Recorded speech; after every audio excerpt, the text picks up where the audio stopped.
Become a RealCatholicTV.com premium member. It's all the news that isn't fit to print. A poll says the Catholic vote may carry Obama in 2012. Many, and not all, bishops respond to papal correction. And witchcraft is becoming a worldwide phenomenon. Those stories and more just ahead on Catholic News Roundup. Catholic News Roundup is brought to you in part by PewSitter.com, your online Catholic newspaper for the third millennium. CatholicMediaCoalition.org, in line with the Church, online with the world. And TheAmericanCatholic.com, politics and culture from a Catholic perspective.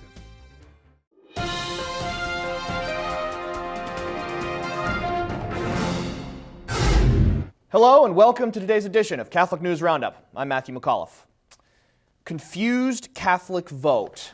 Catholics are ready to vote Barack Obama back into office, even though he is the most pro-death president in history, poised to steal religious freedoms from United States citizens, and ready to force Catholic institutions to pay for abortion and contraception. A Gallup poll published earlier this week reveals that while the majority of Protestants are ready to support Romney over Obama, 51% of Catholics say they will vote for Obama, only 3% short of the Catholic vote he attracted in the 2008 presidential election.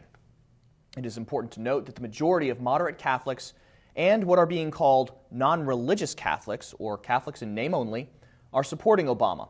But those in the study being called, quote, very religious Catholics, or the ones actually practicing their faith, are more likely to oppose him. Consecration Correction. Pope Benedict XVI is correcting German bishops on the words of consecration, reminding them the word many, not all, is to be used during the consecration of the wine during Mass.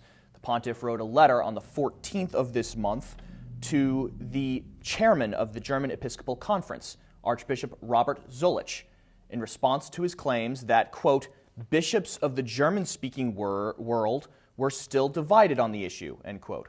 In the letter, Pope Benedict XVI expressed that he was writing to avoid a split in the Church, and said that all the bishops in Germany would be receiving a copy of the letter explaining why the Latin words pro multis used during the consecration mean for many and not for all.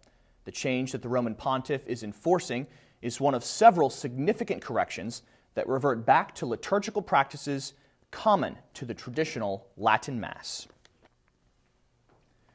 Making the case for a cure. One Spanish bishop is making a fiery case against the evils of the homosexual lifestyle and giving proof that those freed from same-sex attraction rejoice at the change in their life. After Bishop Juan Antony Regpla gave a Good Friday sermon comparing the misery of those living the homosexual lifestyle to hell, infuriating same-sex activists even more by recommending therapy for homosexuals in a follow-up interview. Regpla, the bishop of the Archdiocese of Alcalá de Henares, is now showing the validity of his suggestion, posting testimonies on his website of individuals expressing great celebration after abandoning the gay lifestyle. The testimonies on the site express the confusion and despair faced by individuals who wanted to help to be rid of their same-sex attractions that made them feel helplessly alone, but were told to accept their disordered attractions simply as a part of who they were. Stay with us. We'll be back in just a few seconds. Catholic News Roundup is brought to you in part by NewOxfordReview.org, the voice of Catholic Orthodoxy, in print and on the web, and RenewAmerica.com, expanding the influence of America's grassroots in the cause of freedom. Atheist erasing biblical tradition. Atheists hate the Bible and Christianity and are showing their distaste by forcing their beliefs into the lives of military personnel and American civilians alike.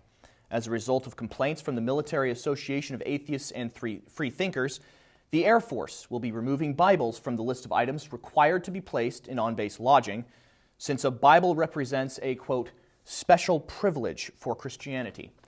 The Freedom from Religion Foundation is also calling a Bible verse on a welcome sign in the small Alabama town of Sylvania unconstitutional, threatening a lawsuit if the verse from Ephesians saying, "One Lord, one faith, one baptism isn't painted over.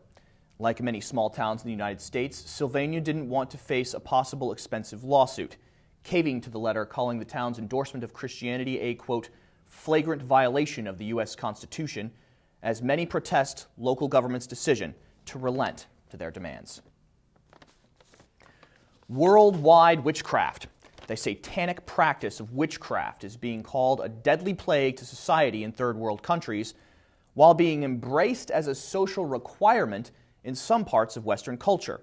A woman in Sri Lanka was fined for casting a spell on a young girl, while the president of Tanzania ordered a crackdown at the beginning of the year on a growing number of murders and rapes in the country linked to witchcraft practices. In fact, the United Nations Children Emergency Fund reports tens of thousands of children are tortured and killed in Africa every year as a result of witchcraft, prompting Benedict XVI to call the existence of witchcraft a plague. However, Cornwall, England's local government is going to enforce the teaching of children about witchcraft as early as 5 years old, so that age 11 kids can study, quote, modern paganism and its importance for many in Cornwall.